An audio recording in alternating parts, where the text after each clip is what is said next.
Hello everyone, welcome to Focused Study. This lecture will be the continuation of our previous lecture in which we studied about e-waste.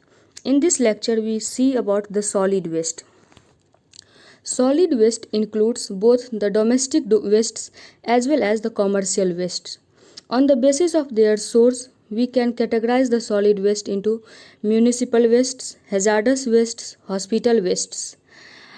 अगर हम देखें municipal wastes में या किसी भी जो भी सॉलिड वेस्ट है उनका जो क्वांटिटी है वो दिन ब दिन बढ़ते जा रहा है। उसके पीछे जो कारण हो सकते हैं वह पहला तो इंक्रीज्ड पॉपुलेशन, दूसरा रैपिड अर्बनाइजेशन और तीसरा throw away culture. That means अगर किसी भी प्रोडक्ट को हम यूज करते हैं तो इंस्टेड ऑफ कि हम उसे एक पर्टिकुलर जगह पे डंप करें, हम कहीं भी उसे फेंक देते हैं। फॉर एग्जांपल अगर हम एक लेज़ खाते हैं तो उसके रैपर को हम कहीं भी फेंक देते हैं इंस्टेड ऑफ कि हम उसे एक पर्टिकुलर डस्टबिन में डाल दें।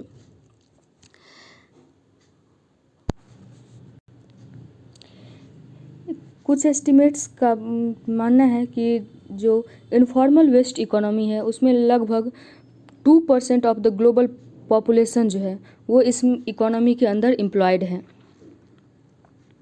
अब कुछ चैलेंजेस देख लेते हैं ई वेस्ट से रिलेटेड क्या चैलेंजेस है। तो चैलेंजेस सभी में समान ही है, जो ई वेस्ट में था वही सॉलिड वेस्ट में भी है। इसमें कुछ अलग से चैलेंजेस देख लेते हैं।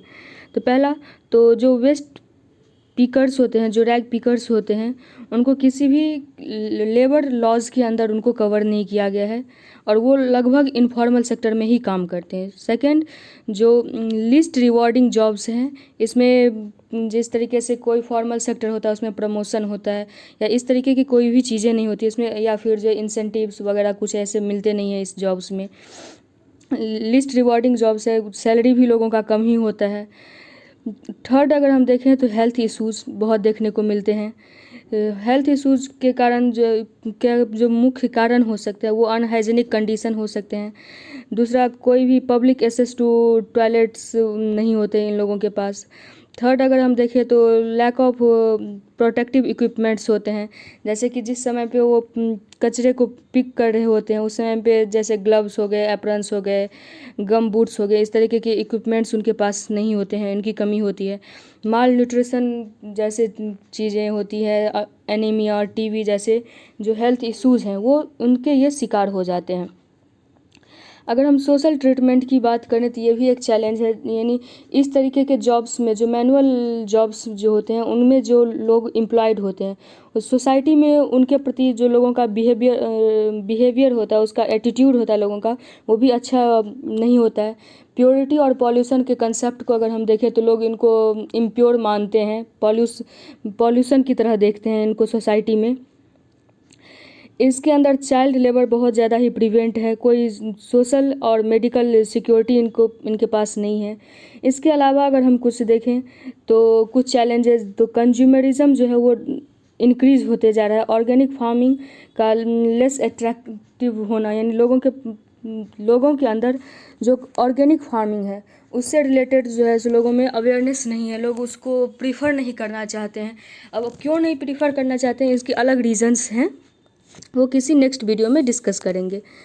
लोगों का कंज्यूमरिज्म यानी लोगों का यूटिलिटेरियनिज्म जो है इंक्रीज़ होते जा रहा है, जिस कारण से अधिक और जो है सो इन्वायरमेंट के अंदर जो है वेस्ट हमें प्रोड्यूस होता हुआ दिखता है।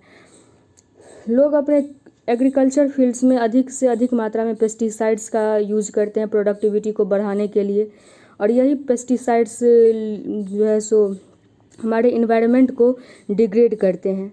फाइनेंशियल और रिसोर्सेज नहीं होते हैं, जो अर्बन लोकल बॉडीज़ होते हैं उनके पास ज़्यादा फाइनेंस नहीं होता है ताकि वो ईजिली और अच्छे से मैनेज कर सके वेस्ट को। पुअर कलेक्शन और सेपरेशन मैनेजमेंट होता है, डैट मीन्स सही से कलेक्ट भी नहीं हो पाता है वेस्ट। मान लेते हैं अगर जो है सो 10 वेस्ट एक दिन में प्रोड्यूस होता है तो उसमें से ओनली 2 to 3 वेस्ट ही ऐसे होते हैं जिसे कि प्रॉपरली कलेक्ट कर लिया जाता है या अलग से सेपरेट किया जाता है, नहीं तो अधिकतर वेस्ट हमें उधर इधर फेंके हुए मिल ही जाते हैं।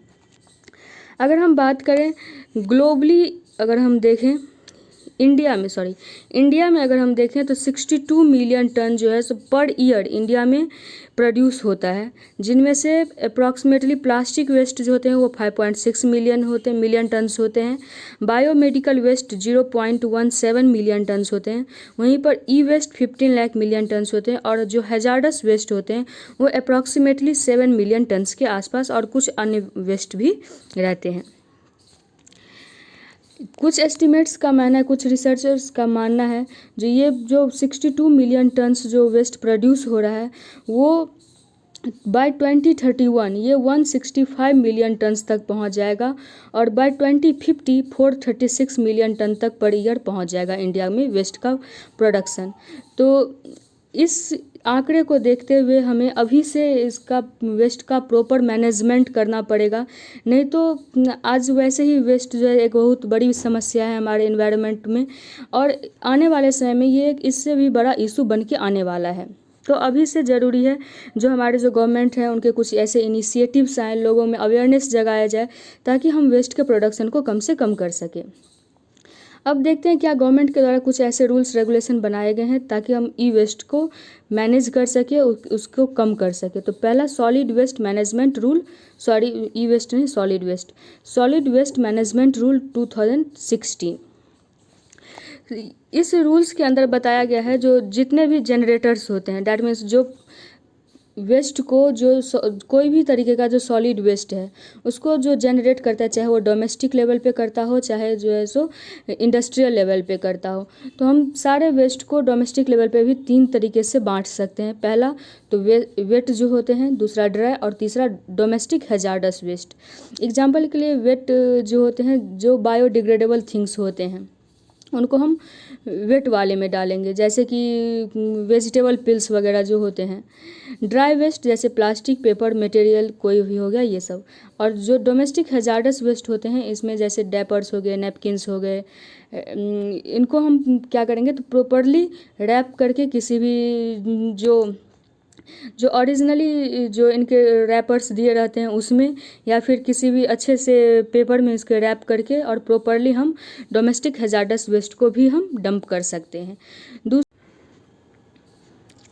सेकेंडली जो ये एक्ट जो है, ये रूल्स जो है 2016 का सॉलिड वेस्ट मैनेजमेंट रूल 2016, ये यूज़र फ़ी और स्पॉट फाइन की बात करते हैं। जो कलेक्टर्स हैं वेस्ट को कलेक्ट करते हैं उनको जो है सो कुछ फीस मिलना चाहिए ताकि वो प्रॉपरली और रेगुलरली उस काम को कर सके। और दूसरा, अगर कोई लिटरिंग करते हुए या फिर विदाउट सेग्रीगेटेड जितने भी वेस्ट हैं, ड्राई वेस्ट, वेट वेस्ट और डोमेस्टिक हैजार्डस वेस्ट, अगर उसको विदाउट सेग्रीगेशन अगर कोई उसको डंप कर रहा है तो इस तरीके की चीज़ों पे स्पॉट फाइन लिया जाए। इस तरीके के प्रोविजंस इस एक्ट में किए गए हैं। जो मैन्युफैक्चरर्स हैं उनके लिए भी कुछ रिस्पॉन्सिबिलिटी रखा गया है इस एक्ट के अंदर। उनका जो भी मैनेजमेंट होता है, जो अर्बन लोकल बॉडीज़ के अंदर जो मैनेजमेंट किया जाता है वेस्ट का, उनके साथ वो कोलैबोरेट कर सकते हैं और उनके साथ मिल करके वो एक नए तरीके का वेस्ट मैनेजमेंट सिस्टम बना सकते हैं ताकि ईजिली वेस्ट को मैनेज कर सकें। पार्टनरशिप कर सकते हैं, जो स्वच्छ भारत मिशन है उसके अंदर वो पार्टनरशिप कर सकते हैं। जो बल्क प्रोड्यूसर्स हैं जैसे मार्केट होते हैं, इंस्टीट्यूशंस होते हैं, बड़े बड़े इंस्टीट्यूशंस होते हैं, होटल्स होते हैं, ये एसोसिएट करके और अपना एक मैनेजमेंट सिस्टम बना सकते हैं लोकल बॉडी के साथ एसोसिएट होकर के। इस एक्ट के अंदर ये भी प्रावधान है कि जो लैंडफिल साइट्स हैं वो 100 मीटर अवे होंगे रिवर एरिया से, पॉन्ड एरिया से 200 मीटर अवे होंगे, और एयरपोर्ट जो अगर कहीं है तो वहाँ से 20 किलोमीटर अवे होंगे। ट्रीटमेंट ऑफ बायोडिग्रेडेबल वेस्ट का भी प्रावधान रखा गया है। अगर हम गवर्नमेंट इनिशिएटिव देखें ई वेस्ट को मैनेज करने के लिए, तो जैसे कि वेस्ट टू वेल्थ पोर्टल, यानी कोई भी अगर वेस्ट है उसको हम वेल्थ में कैसे कन्वर्ट कर सकते हैं, इससे रिलेटेड नेशनल वाटर मिशन है, waste to energy, plastic waste management rule, ये सारे कुछ इनिशिएटिव्स हैं गवर्नमेंट के वेस्ट को कम करने के लिए। अगर हम देखें यूपीएससी के क्वेश्चंस को देखें तो 2019 में एक क्वेश्चन पूछा गया था, as per the solid waste management rule 2016 in India which of the following is correct. Option A, waste generator has to segregate waste into 5 categories. तो अभी हम लोगों ने जस्ट पढ़ा कि 3 कैटेगरीज में ड्राई वेस्ट, वेट वेस्ट और hazardous waste में कैटेगराइज करना है उसे। तो ये पहला ऑप्शन गलत हो गया। The rules are applicable to notified urban local bodies, notified towns and all industrial township only. तो ये रूल जो है एप्लीकेबल सब पे हैं, चाहे डोमेस्टिक हो और चाहे कोई बड़े इंस्टीट्यूशंस हो। तो दूसरा भी गलत हो गया। सी ऑप्शन अगर हम देखें तो the rules provides for exact and elaborate criteria for the identification of sites for landfills and waste processing facilities। तो ये सही है। क्यों? क्योंकि अभी जस्ट हम लोगों ने पढ़ा, अगर कोई रिवर एरियाज़ हैं तो वहाँ से हम 100 मीटर, और अगर पॉन्ड एरिया है तो 200 मीटर, और एयरपोर्ट है तो वहाँ से 20 किलोमीटर अवे पे हम लैंडफिल एरियाज़ बना सकते हैं। ऑप्शन डी देखते हैं। It is mandatory on the part of the waste generator that the waste generated in one district can not be moved to another district. तो ऐसा कोई प्रोविज़न इस एक्ट में हमें देखने को नहीं मिला। अगर हम बात करें, कुछ मेंस के क्वेश्चन भी इस पे आए हुए हैं, जैसे कि what are the impediments in disposing of the huge quantities of discarded solid waste which are continuously being generated? How do you satisfy remove the toxic waste that have been accumulating in our habitable environment? That means इसमें question में पूछा गया जो hazards waste होते हैं, जो toxic waste होते हैं, वो जो हमारे इन्वायरमेंट में जमा होते जा रहे हैं, तो उसको कैसे हम रिमूव कर सकते हैं और उसको किस तरीके से हम मैनेज कर सकते हैं। तो इसमें जो गवर्नमेंट इनिशिएटिव्स हैं या फिर जो चैलेंजेस हैं, तो उसी को हम, अगर हम चैलेंजेस जो हैं उसी को अगर हम सॉल्व कर दें, उसके सॉल्यूशन को ढूंढ ले, तो उसी तरीके से हम आराम से कर सकते हैं। Thank you for watching. If you like this video, please subscribe this channel and give your valuable feedbacks in the comment section. Thanks.